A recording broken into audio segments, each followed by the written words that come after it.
بسم الله الرحمن الرحيم، والصلاة والسلام على سيدنا محمد وعلى آله وصحبه أجمعين. السلام عليكم ورحمة الله تعالى وبركاته. اليوم جبت لكم هذه الحلوى الرائعة. هي حلوى صحية 100%. نديروها بزوج مكونين فقط، مناسبة جدا لشهر رمضان المعظم. هي تمدنا بالطاقة، ولكنها ليست مضرة لأنها خالية من السكر. هاد المكونين هما دبس التمر والمكسرات. يلا معنا نبدأ الوصفة. في الأول نجيبو كوب من الجلجلان المحمص، وكوب من الكاوكاو أو الفول السوداني أيضا المحمص. هذه الوصفة راح نستعملوا فيها دبس التمر أو عسل التمر، وسكر طبيعي صحي فيه منافع كثيرة. هذا الدبس الوصفة نتاعو موجودة في القناة. اللي تحب الوصفة تدخل للقناة وتشوف قوائم التشغيل. في الأول نرحيو الكاوكاو، نرحيو شوية رقيق، ونحمصو الججلان بلا ما نرحيو الججلان. نديرو هكذاك، نخلطو الججلان والكاوكاو مع بعض مليح. الكاوكاو نكونو حمصناه من قبل بالطبع، ونبداو نزيدو في الدبس بالتدريج، ما نديروهش مرة واحدة باش نتحكمو في القوام تاع الخليط. لازمو يجي شوية معلك، ما يجيش جاري وما يجيش عاصي بزاف. نخلطو مليح ونشوفو.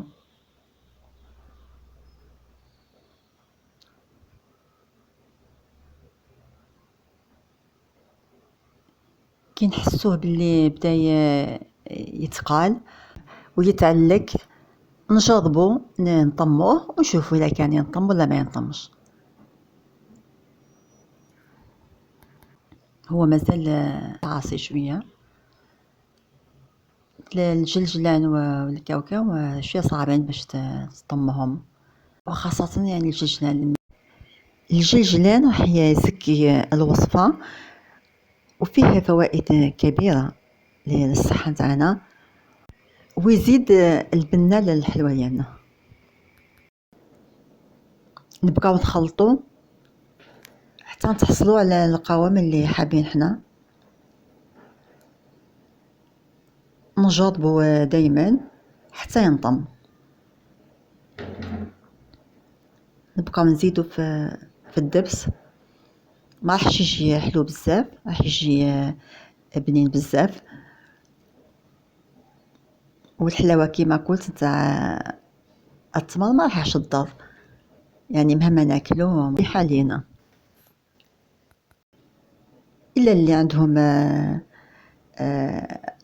امراض كمرض السكر ولا هذاك لازم يديروا الاحتياط ديالهم، ما ياكلوش بزاف. الان راه نطم، نجيبو بياض بيضاء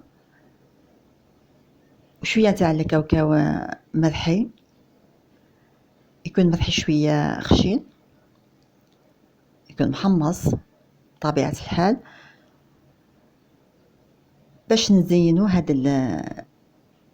الحلوى بواسطه الملعقه. نديرو نهزو شويه تاع الخليط هذاك ونكوروه في يدينا،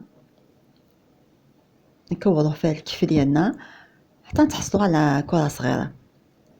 نديروها في بياض البيض ونربطوها بالكاوكاو. عملية سهلة، ما راحش يتفتح وما راحش يتغير الشكل تاعو، راح يبقى هكذاك وراح يجي طري ورائع في المذاق تاعو.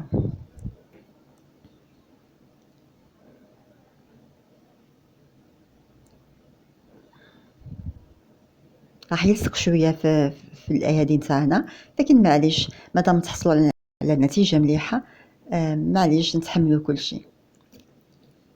اللي عندها الكفاس الخاص بالمطبخ دير الكفاس. ندخلوه للفرن على درجة حرارة متوسطة، ونخليوه يطيب لمدة تتراوح بين 15 دقيقة حتى 20 دقيقة، بالنسبة اللي يحبوه طري، وبالنسبة اللي يحبوه شوية معلق يزيدوا له 5 دقائق ولا 10 دقائق، يعني حسب الذوق نتاعهم. الا كان حابين يجي معلق يزيدوا له 10 دقائق ولا، ويشوفوا يتذوقوه ويشوفوا الطياب ديالو كيما يعجبهم. هذه الحلوى راهي طايبة، راهي طرية غاية خلاص تذوب في الفم. واذا كان كنتم حابينه يتعلق شويه ويجي بنين بزاف بزاف، انا حبو يتعلق، زيدوا خليوه يطيب شويه، راح نتحصلوا على حلوى رائعه. كما نشبهها لكم بالكاوكاويه ولا بالنوكا، ولا يعني حلوى يعني صحيه ورائعه جدا. هذه هي الوصفة نتاع اليوم، نتمنى ان شاء الله تكون عجبتكم. والى عجبتكم ما تنسونيش باللايك والاشتراك في القناة وتفعيل الجرس باش يوصلكم كل جديد.